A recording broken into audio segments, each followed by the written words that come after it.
조국 장관은 청문회에서 장영표 교수의 아들 이름도 만난 적도 없다, 모른다 이렇게 발언한 바 있습니다. 그런데 그 장 교수 아들이 검찰에서 이렇게 얘기했습니다. 조국 아저씨가 직접 전화했어요.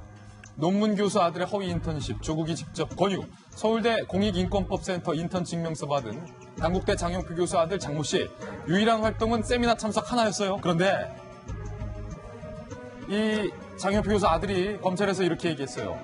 굉장히 구체적으로 날짜까지 기억이 납니다. 2009년 5월 15일, 그때 스승의 날이었어요. 세미나 날이 스승의 날이었어요. 알아듣지도 못하는 내용인데 참 우리 장군 솔직해요. 나 진짜 알아듣지도 못하는 내용이에요. 뭔 내용인지 알 수가 없어. 아니, 그 당연하죠. 솔직한 거죠. 고교생이 서울대 법대 조 장관 발표하는 걸 알아듣겠어요. 알아듣지도 못하는 내용인데 조국 아저씨가 전화해서 굳이, 자, 우리 장군 표현 보세요. 굳이 참석하라고 했어. 조국 아저씨가 전화해서 굳이 참석하라고 했다라고 검찰에서 얘기했습니다. 그런데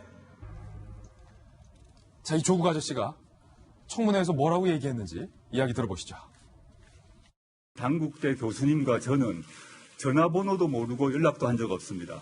그 장 교수님의 아이 역시 제가 이름도 모르고 얼굴도 모릅니다. 자, 조홍천 의원님. 네. 이름도 모르고 얼굴도 모르고 아버지 이름도 모르고 만난 적도 없고 전화번호도 모르는데 조국 장관이 왜 직접 그 아들에게 전화를 한 겁니까? 이게 앞뒤가 맞는 얘기입니까? 어쨌든 저게 지금 공적으로 확인된 바는 없고 그 장 교수 아들이 그렇게 얘기를 했다고 전해지는 거잖아요. 예. 그러니까 단정하기는 아직 좀 이르다고 봅니다. 장 교수가 아들이 저렇게 얘기 안 했을 가능성도 있다. 단정하기는 이르다고 본다 이거죠. 근데 만약에 저게 사실이다. 그럼 이유가 있었겠죠. 어떤 이유가 있었어요? 저게 만약에 직접 통화를 전화해가지고 참석해라 라고 됐다면 그걸 왜 그랬냐 또 그러면 저 연계된 거 아니냐 말이 계속 나올 거 아니에요? 예, 대단히 좀 곤란해질 거는 명백한 것 같은데요. 네, 예. 곤란해질 건 명백했다. 거짓말한 겁니까? 근데 이 부분에서 법적으로 굉장히 중요한 의미가 있습니다. 무슨 말씀이냐면은 지금까지 있었던 예를 들어서 동양대라든가 아니면은 그 사모펀드라든가 이런 부분은 다 정경심 교수 부인이 했기 때문에 내가 모른다라고 얘기할 수 있었을 겁니다. 그렇지만 이번 사건 같은 경우에는 직접적으로 조 장관이 전화했다. 한마디로 알면 아는 거지. 그것이 내가 했는지 모르겠다. 이렇게 얘기하기가 어려운, 한마디로 직접적인 관련성이 있는 사건으로 됐다는 점에서 이 사건이 사뭇 다른 사건과 성질이 다르다는 의미가 있는 것이죠. 예. 말씀하신 것처럼 지금 그 단국대 의대 장영표 교수 아드님 같은 경우에는 말씀이 굉장히 구체적입니다. 일시도 구체적이고 그때에 알아듣지도 못하는 내용인데 직접 조 장관이 전화해서 굳이 참석해라라는 얘기를 했다는 것은 아마 고등학생 입장에서 아마 서울대 법대 교수가 직접 전화해서 했던 그게 아마 그 머릿속에 굉장히 강렬하게 그 머릿속에 남아있을 가능성이 높습니다. 스승의 날이었대잖아요. 그렇죠. 예. 그렇기 때문에 아마 그렇다는 점에서 저도 아직까지 단정할 수는 없습니다만 상당히 어떻게 보면 신빙성이 있다라고 보이고 그 반면에 전화했던 사람, 조국 교수님이 고등학교 학생에게 직접 저렇게 전화해서 본인이 발표하는 세미나에 오라고 했다는 것, 정말 친절하셨던 것 같습니다. 네. 네. 근데 제가 만약에 조 조 장관이라면 그 딸한테 그 친구 있잖아. 그 장 누구라 그랬니? 걔 좀 뭐라 그래? 데려와. 라고 딸한테 시키면 되지. 그걸 또 제가 전화를 하는 게 좀 이상하긴 해요. 그러게요. 그 고등학생인데. 그러게요. 실제 보지도 않았을 거 아니에요. 예. 나 누군데라고 하기도 참 그렇고. 어쨌든 그건 좀 따져봐야 될 것 같고 방금 최 변호사님이 아주 꼭 집어서 얘기를 해주셨습니다. 지금까지 언론에서 회자되고 있는 모든 의혹들 그런 것들은 다 정경심 교수가 한 거고 그럼 과연 조국 장관이 이걸 몰랐겠냐라는 정도인데 이제 서울대 공익인권법연구소인가요? 이거는 정경심 교수는 관여할 수가 없는 곳이거든요. 그러니까 이거는 했다면은 조국 장관이 직접 한 걸로 되기 때문에 예. 아마 검찰이 지금 공을 기울이고 있는 것 같습니다. 그렇지만은 이 장 교수 아들이나 따님 같은 경우는 아마 시효가 지금 거의 도과가 됐을 거예요. 그러면 그 이후에 2013년도에 또 줬다고 하는 그 아들, 그거는 이제 시효가 좀 남아 있을 것 같은데요. 아직 시효가 남았다. 예. 그러니까 그게 지금 포인트겠죠. 그러네요. 예.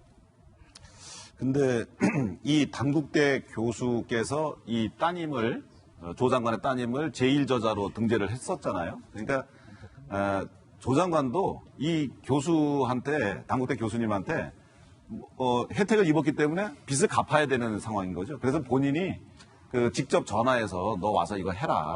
그렇게 하면은 인턴 2주간의 인턴 증명서를 끊어주잖아요. 그 한 번 와서 하루 와서 들은 걸 가지고서 15일치 인턴 했다 이렇게. 그렇죠. 2주간의 걸 끊어주니까 본인도 혜택을 입었으니까 또 자기도 또 이렇게 빚을 갚는 방식으로 품앗이가 되는 거죠. 예. 그래서 본인이 이제 나도 이렇게 신경을 쓴다 하는 것을 당국대 교수님한테 보여주기 위해서 이렇게 본인이 직접 하신 것 같아요. 근데 이렇게 다 해놓고도 인사청문회에서 당국대 교수님 전화번호도 모르고 그 아들 이름도 모르고 얼굴도 모른다라고 얘기하는 것은 공직자로서 도저히 자격이 없는 사람이다라는 생각이 드네요.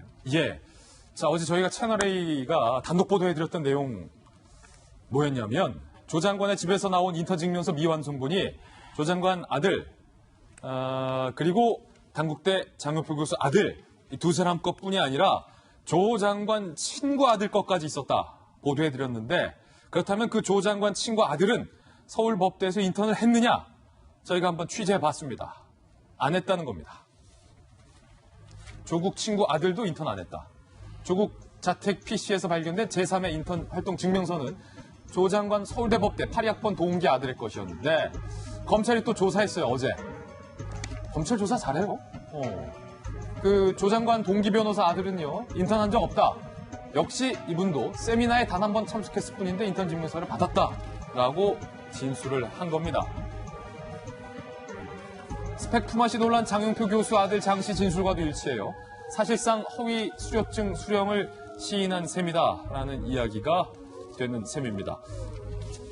이게 김弁박사님 어떻게 그 세미나 딱 조 장관 아는 분들 자제분들만 딱 참석해서 한번 참석하면 15일간 인턴했다 인턴 증명서가 딱 발급이 되고 뭐 서울대, 고대, 연대, 부산 의대 이렇게 딱 입시 때 아주 주요 자료로 활용이 되고 그런 거 보면 이제는 좀 화가 나다가도 허탈해요.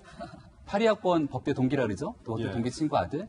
조국 장관 요즘 친구들이 나서갖고 우리 친구 국이야 뭐 이런 얘기 많이 하는데요. 원희룡 지사도 뭐 서울대 법대 82학번 동기인 것 같고 지금 친구 아들에게 굳이 하루밖에 세미나 참석하지 않았는데 인턴 증명서를 끊어줘서 결국은 검찰 조사까지 받게 되는 이런 상황이 온 것 아니겠습니까? 과연 이 내용이 조국 장관이 얼마만큼 개입되어 있는지 이제 분명히 확인해야 되는데요.